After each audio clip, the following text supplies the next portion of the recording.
लेकिन आइए नतीजों पर ही हम लगातार फोकस करें, एक के बाद एक। बैंकों के नंबर्स, अभी कुछ समय पहले बैंक ऑफ महाराष्ट्र के नंबर्स है, अब एक्सिस बैंक के नंबर्स कल आने वाले हैं।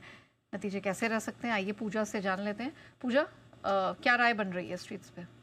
एक्सिस बैंक के नंबर से कमज़ोर नतीजे एक्सपेक्ट किए जा रहे हैं। खास करके जो इनके एनपीएस हैं वो इस बार थोड़े बढ़े हुए रह सकते हैं। अगर ब्याज से आय देखेंगे तो स्लो ग्रोथ नज़र आ रही है, करीब 2% की ग्रोथ गिरावट माफ़ कीजिएगा देखने को मिल सकती है। इनके ब्याज से आय में मुनाफा भी घटेगा 20% से, और प्रोविजनिंग में जो बढ़त होगी सालाना आधार पर, उससे मुनाफे पर इस बार दबाव देखने को मिल सकता है। और अगर एनपीएस की बात करें तो वहाँ पर भी हल्की बढ़त का ही अनुमान है, 1.6% से बढ़कर 1.7% के पास यहाँ पर आ सकते हैं। तो जो क्रेडिट कॉस्ट बढ़े हुए होंगे उसका असर भी मार्जिन पर आएगा। और इस बार नतीजों में हम देखेंगे भी कि जो भी बैंक्स अपने नतीजे इस बार घोषित करेंगे, एक कहीं ना कहीं रेट कट का जो साइकिल का इम्पैक्ट है वो इस बार के नतीजों में नजर आएगा, और मार्जिन में थोड़ा दबाव यहाँ पर देखने को मिल सकता है। प्रोविजनिंग में भी इनको बढ़त करनी पड़ेगी, और जो स्ट्रेस नजर आ रहा है वो इनके अनसिक्योर सेगमेंट में अभी भी नजर आ रहा है। और इस क्वार्टर भी बताया जा रहा है कि स्लिपेजेस थोड़े बड़े हुए रह सकते हैं। जो स्ट्रीट एक्सपेक्ट करके चल रही है वो करीब 6,000 करोड़ के पास नए स्लिपेजेस यानी कि नए एनपीए बनने की संभावना यहाँ पर बताई जा रही है एक्सिस बैंक के लिए।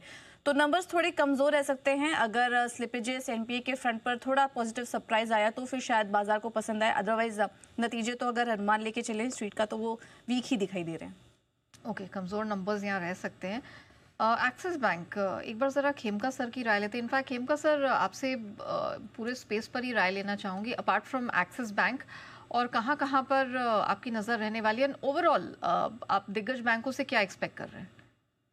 जी बिल्कुल, देखिए नेहा, जो बैंकिंग सेक्टर है यहाँ पर थोड़े नंबर्स बहुत स्ट्रांग नहीं आएंगे, ऐसा हमारा मानना है। जो एस्टिमेट्स है, क्रेडिट ग्रोथ जो है वो थोड़ा सा मॉडेस्ट रहेगा। 11% का हमारा ओवरऑल सिस्टम क्रेडिट ग्रोथ का एस्टिमेट है। डिपॉजिट्स ग्रोथ भी काफी स्टेबल रहेंगे, अराउंड 10%। जो डिपॉजिट में रेट कट हुए उसकी वजह से बहुत ज्यादा इम्पैक्ट नहीं आएगा, but still at a stable level रहेगा।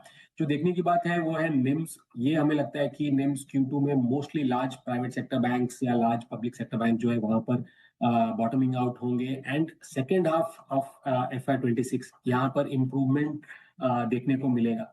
तो ओवरऑल अगर आप नंबर्स में अगर बात करें तो प्राइवेट बैंक की जो एस्टिमेट है यहाँ पर थोड़े से कम नतीजे वीक रहेंगे कंपेयर टू PSU बैंक, जहां पर नतीजे थोड़े बेटर आने को देख लग रहा है।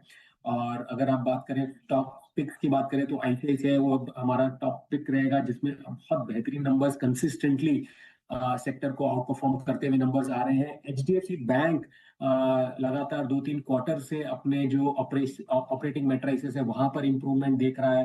कंपनी का फोकस जो डिपॉजिट ग्रोथ पे है वो अब फाइनली इम्पैक्ट लाता हुआ दिख रहा है। तो हमें लगता है कि ये दूसरा बैंक है जो देखने को मिलेगा जहां पर अच्छे नतीजे आएंगे। एंड SBI, यहाँ पर भी अच्छे नतीजे आने की उम्मीदें हैं।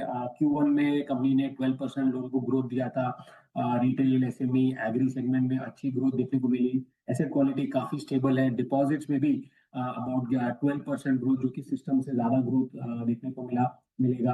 तो ओवरऑल हमें लगता है कि अगर आप बात करें तो लार्ज बैंक जो है ICICI, HDFC और SBI, ये तीन बैंक हैं जहां पर हमारा खासा फोकस रहेगा Q2 नतीजे के हिसाब से।